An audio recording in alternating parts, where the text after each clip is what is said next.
నమస్తే, welcome to Aadyam media. నేను మీ స్వర్ణ. ప్రస్తుతం మనతో పాటు ఉన్నారు సినీ క్రిటిక్ విజ్ఞాన్ గారు. హలో విజ్ఞాన్ గారు.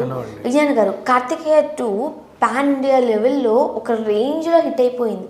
బట్ తర్వాత కార్తికేయ 3 అంటూ సినిమా వస్తుంది, దానిలో కూడా నిఖిలే అంటూ వార్తలు వస్తున్నాయి తప్ప వేరే జోనర్లోకి వెళ్ళట్లేదు, అంటే న్యూస్ కూడా లేదు. ఎందుకు ఆ చట్టంలోనే ఉండిపోతున్నాడేమో? కన్ఫ్యూజన్ ఎక్కువైంది పాపం అబ్బాయికి. అంటే అనుకోకుండా వచ్చిన భారాన్ని మోయలేకపోతున్నాడు, అంతమించి ఇంకేంలా.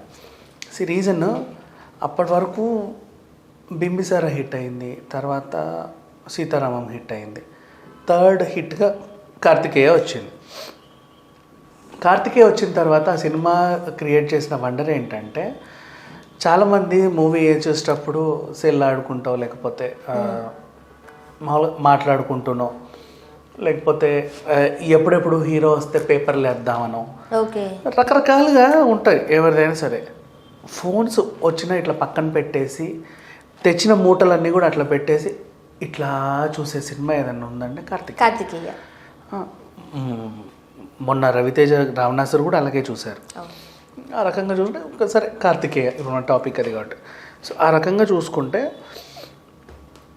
తెలుసో తెలుగు హిట్ అయింది, హాల్స్ నిండిపోతున్నాయి, అంతా బాగానే అయింది.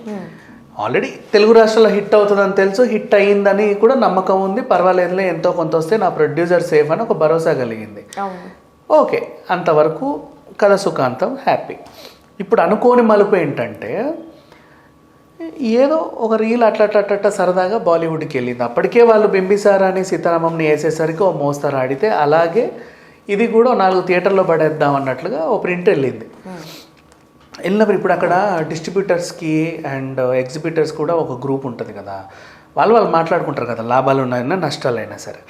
వాళ్ళు ఏం చేసుకున్నారంటే, ఏమయ్యా ఎట్లా ఆడుతుంది, ఇదేదో వేసాం ఏదో అట్లా ఆడుతుంది, నెక్స్ట్ ఇంకేంటి నీ పరిస్థితి, అదేదో రిలీజ్ అయింది కదా అట్లా ఆడుతుంది, నీ పరిస్థితి, నా దగ్గర హాల్ ఫుల్ అండి, ఏం వేసావు, ఏదో వచ్చింది సినిమా సౌత్ నుంచి వేసాను హాల్ ఫుల్.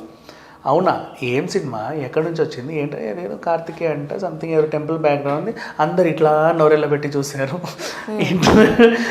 టికెట్లు ఫుల్ అయిపోయాయి, హాల్ ఫుల్ అయిందని చెప్పుకొచ్చాడు. సరే బాగానే ఉంది, ఇదేంటి ఏదో చూపి మనకు కూడా తీసుకున్నారు. వీళ్ళు కూడా వేసుకున్నారు, అయ్యాయి 5 ప్రింట్లు ఆ రోజు.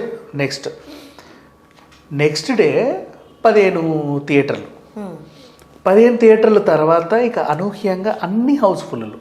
వీళ్ళు ఒక మాట్లాడడం, ఏదో కొత్త సినిమా వచ్చిందంటే బాగా ఆడుతుందంటే సౌత్ నుంచి వేసుకోండి. అన్ఎక్స్పెక్టెడ్గా 2 రోజుల్లో ఇక ఆ రోజు ఫ్రైడే వచ్చింది.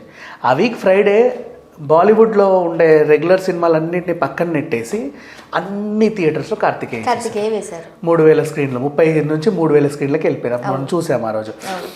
ఆ రేంజ్ వెళ్ళిన తర్వాత మళ్ళీ అది అలాగే కంటిన్యూ చేసింది. అందరూ చూసారు, ఏ థియేటర్కి వెళ్ళి ఏదో వస్తుంది ఏంటిది బాగా చూద్దాం, నచ్చింది వెళ్తున్నారు, అందరికీ నచ్చేసింది సినిమా. సో ఆ రకంగా అయింది. ఇప్పుడు ఇక్కడ కంటే ఎక్కువ అక్కడ ఆడింది. ఇంకా చెప్పాలి అంటే టికెట్ రేట్ల పరంగా చూసుకున్నా, కలెక్షన్స్ పరంగా చూసుకున్నా, ఏ రకంగా చూసుకున్నా ఇక్కడ కంటే అక్కడ కొంచెం ఎక్కువే బాగా ఆడింది. అండ్ ఇమీడియట్లీ ఏదో సినిమా ఇట్లా ఆడిందంట అని చెప్పేసి వెంటనే కన్నడ, తమిళ్, మలయాళం అన్నీ వేసేసరికి అనుకోని సినిమా తీసి అనుకోకుండా పాన్ ఇండియా అయింది కార్తికేయ. సినిమా అనుకోని అంటే ఓ స్వామిరార లాంటి నాకు హిట్ వస్తుందేమో మళ్ళీ అన్నట్టు చూశాడు, అంతే. అంతకుమించి పెద్దగా ఏం ఆశలేం పెట్టుకోవాలి. ఈయన పాన్ ఇండియా స్టార్ అయిపోయాడు. ఇప్పుడు అక్కడ వాళ్ళందరికీ ఈయన కావాలి, నెక్స్ట్ సినిమా ఏంటో చెప్పండి, ఆయన ఎక్కడున్నాడో చెప్పండి, కనుక్కోండి, ఆయనది ఏదో అయ్యింది కదా ఇట్లా.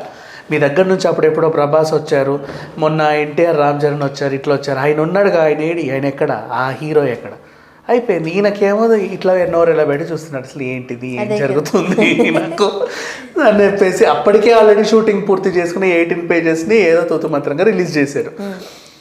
దాన్ని అదేదో రిలీజ్ అయింది, పర్వాలేదు అన్నట్టు ఆడింది, ఇట్స్ ఓకే. హిట్ అయిందో ఏమైందో, వాళ్ళ లాభాలు ఎంత వచ్చినా సరే దే ఆర్ హ్యాపీ.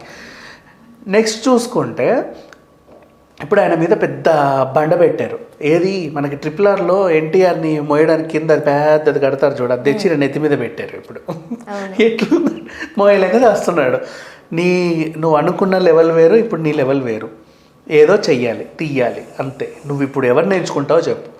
ఇక ప్రొడ్యూసర్లు వస్తున్నారు, డైరెక్టర్లు వస్తున్నారు, అందరూ వస్తున్నారు. కానీ ఇంకొక టాక్ కూడా ఉంది ఏంటంటే, ఇంతకుముందు మీరు అన్నట్టు ఇది పాన్ ఇండియా మూవీ కింద ఎంత బ్లాక్ బస్టర్ అవుతుందని ఎవరు ఎక్స్పెక్ట్ చేయలేదు. సో అలా అన్ఎక్స్పెక్టెడ్గా జరిగింది కాబట్టి ఎప్పుడు ఇదే మ్యాజిక్ రిపీట్ కాదు అని ప్రొడ్యూసర్స్ రావడానికి కూడా ప్రొడ్యూసర్స్ వస్తున్నారు, డిస్ట్రిబ్యూటర్స్ రావట్లా. ప్రొడ్యూసర్స్ భయం అది. అంటే వచ్చింది ఈయన మీద ఏదో పాన్ ఇండియా స్టార్ అయిపోయి నేను పెట్టేస్తా, ఓ 50 కోట్ల సినిమా తీసేస్తా, అయిపోయింది, మంచి డైరెక్టర్ని పెట్టి తీసేస్తా, ఎవ్రీథింగ్ ఈజ్ ఫైన్ అనుకునే టైంలో ఏమైందంటే, ఏమంటే ఈయనను పెట్టి ఇదేదో అంటే ఆయనకంత మార్కెట్ మొన్న వచ్చింది కదండి బాగా హిట్ అయింది అంటే, అది హిట్ అయిందిలే కానీ అదే మ్యాజిక్ ఎట్లాగా రిపీట్ వాళ్ళకి ఆల్రెడీ ఒక ఎగ్జాంపుల్ లైగర్ రూపంలో తగిలింది కదా. ఆయన గీతా గోవిందం నుంచే 100 కోట్లు కలెక్ట్ చేసిన హీరో, అవునా, మ్యూజికల్ హిట్. ఇప్పుడు పాన్ ఇండియా లెవెల్ ఆయన మీద పెట్టొచ్చు, మార్కెట్ ఎంతో వస్తుంది. ఇంకా చెప్పాలంటే నిఖిల్ కన్నా గీతా గోవిందం హీరోకి ఇంకా ఫ్యాన్స్ ఎక్కువ, ఫాలోయింగ్ ఎక్కువ, అమ్మాయిల ఫాలోయింగ్ ఎక్కువ, అన్ని రకాల ఎక్కువ. ఈవెన్ కరణ్ జోహార్ కూడా దగ్గరుండి చెట్టాపట్టాలు వేసుకొని ప్రమోట్ చేశాడంటే ఇంకో వార్తలు కూడా అదే చెప్తున్నా. ఆయన లెవెల్ ఎక్కడికి వెళ్తుందో అర్థం చేసుకోవాలి. అది మోయన నిఖిల్ తర్వాత సంగతి అయితే దాన్ని కంపేర్ చేసుకొని ఇది చూద్దాం లేండి, చేయనివ్వండి ఇంకో 2-3 అట్లాగే. అట్లా చేస్తే అదేదో 18 పేజీలంట చినిగిందా అంటే కొంచెం చినిగిందండి, సరే ఇంకో ఏమైనా దీని ఇవ్వండి అప్పుడు చూద్దామని. 18 పేజెస్కి కొంచెం పాజిటివ్ టాకే. అయ్యో నేను మంచి రివ్యూ ఇచ్చా, పాజిటివ్ టాక్, మంచి సినిమా బాగుంటుంది. కాకపోతే ఏంటంటే అనుకున్నంత అంటే అప్పుడున్న నిఖిల్ ఇమేజ్ని క్యారీ ఫార్వర్డ్ చేసే సినిమా కాదు. అంటే ఇప్పుడు బాహుబలి ఇమేజ్ని క్యారీ ఫార్వర్డ్ చేయాలంటే నువ్వు రాజేష్ అందిస్తావా, జాతకాలు చెప్తావా? మరి దారుణం కదా. నువ్వు ఆ సినిమాని ఎప్పుడో రాఘవేంద్ర టైంలో వర్షం టైంలో తీసున్నా హిట్ అయ్యేదేమో, చెప్పలేం కదా. ఆ బిల్లా టైంలో తీసుకో, హిట్ అయ్యేదేమో. బిల్లా టైంలో తీసుకుంటే హిట్ అయ్యేది మేబీ.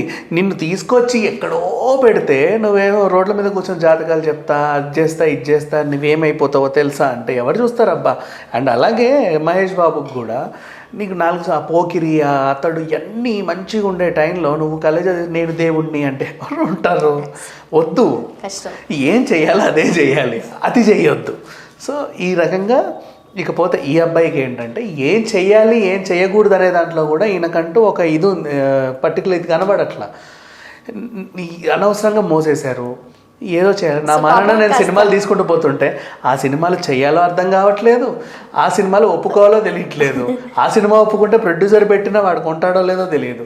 ఈ సినిమా ఒప్పుకుంటే వచ్చిన ఇమేజ్ పోతుందేమో అని ఇంకో భయం. ఇప్పుడు అలా అని చెప్పి కార్తికేయ 3 చేశారనుకోండి, ఇంకా అదే జోనర్ లో కూడా ఉండిపోతానే. కార్తికేయ 3 చేసి అదే జోనర్. ఇప్పుడు ఈ విరూపాక్ష ఇట్లాంటి సినిమాలన్నీ ఇచ్చేయాలి ఆయనకి.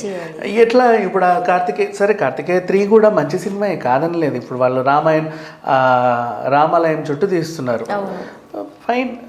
అండ్ అయోధ్య టెంపుల్ కూడా పూర్తవుతుంది కాబట్టి వాళ్ళకంటూ వాళ్ళు కూడా ప్రమోషన్ చేసి దాన్ని ఏదో రకంగా నెట్టుకు వస్తారు. బట్ ఆయన ఏంటంటే అదే జోనర్ అయిపోయింది.